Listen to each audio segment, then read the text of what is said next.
கோவை மதுக்கரை நெடுஞ்சாலையில் கேரள இளைஞரின் காரை கடத்த முயன்ற வழக்கில் தலைமறைவாக இருந்த மேலும் 7 பேரை தனிப்படை போலீசார் கேரள வனப்பகுதியில் கைது செய்தனர். 1.5 கோடி ரூபாய் ஹவாலா பணம் காரில் எடுத்துச் செல்லப்படுவதாக எண்ணி கொள்ளையடிக்க முயன்று இளைஞர்கள் சிக்கியுள்ளனர். ஹவாலா பணம் கொள்ளையடிக்கும் திட்டத்தில் குளறுபடி ஏற்பட்டு வேறு காரை கடத்தி கடத்தல் கும்பல் போலீசாரிடம் சிக்கியது எப்படி? கேரள மாநிலம் எர்ணாகுளத்தைச் சேர்ந்தவர் 27 வயது அஸ்லாம் சித்திக் விளம்பர ஏஜென்சி நடத்தி வருகிறார். இவர் கடந்த 13ஆம் தேதி தன்னுடைய நண்பர்களோடு காரில் பெங்களூருவுக்கு சென்றுவிட்டு அங்கிருந்து கணினி மற்றும் உதிரி பாகங்களை வாங்கிக் கொண்டு கோவை வழியாக கேரளா சென்றார். 14ஆம் தேதி அதிகாலை மதுக்கரை நெடுஞ்சாலை பாலத்துறை பிரிவு அருகே சென்றபோது 3 கார்களில் வந்த மர்ம நபர்கள் அஸ்லாம் சித்திக் வந்த காரை மடக்கி தாக்குதல் நடத்தி கொள்ளையடிக்க முயற்சித்தனர்.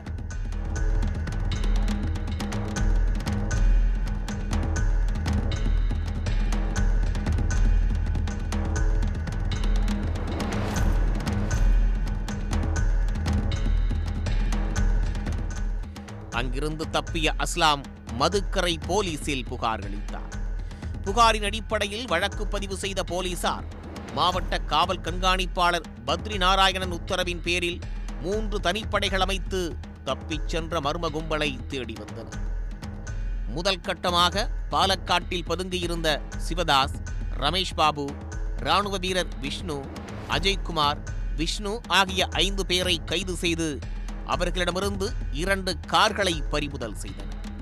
மேலும் கொள்ளைக்கு மூளையாக செயல்பட்ட முக்கிய குற்றவாளிகளை பிடிக்க தனிப்படை போலீசார் கேரளாவில் முகாமிட்டு தீவிர தேடுதல் வேட்டையில் ஈடுபட்ட நிலையில் பாலக்காட்டை அடுத்த மலம்புழா அணையருகே உள்ள வனப்பகுதியில் பதுங்கியிருப்பதாக கிடைத்த ரகசிய தகவலின் அடிப்படையில் கேரள போலீசாரின் உதவியோடு வனப்பகுதியில் பதுங்கியிருந்த கேரள மாநிலம் பாலக்காட்டைச் சேர்ந்த ஜிஜேஷ், ஜினு, நந்தகுமார், ஹரிஷ்குமார், ஜிதின், ராஜீவ் மற்றும் அனீஷ் என்ற நெய்மர் ஆகிய 7 பேரை தனிப்படை போலீசார் கைது செய்தனர்.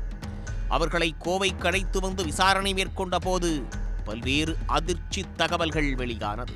பெங்களூருவிலிருந்து குறிப்பிட்ட எண் கொண்ட காரில் சுமார் 1.5 கோடி ரூபாய் ஹவாலா பணம் கோவை வழியாக கேரளாவுக்கு செல்ல இருப்பதாக ரகசிய தகவல் கிடைத்துள்ளது.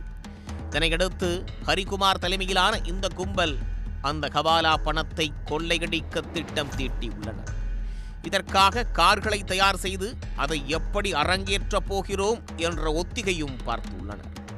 இதையடுத்து 14ஆம் தேதி அதிகாலை நேரத்தில் கோவை எல்லையை கார் வந்தடைந்த போது ஆள் நடமாட்டமில்லாத மதுக்கரை நெடுஞ்சாலையில் காத்திருந்து தங்களது திட்டத்தை அரங்கேற்றியுள்ளனர்.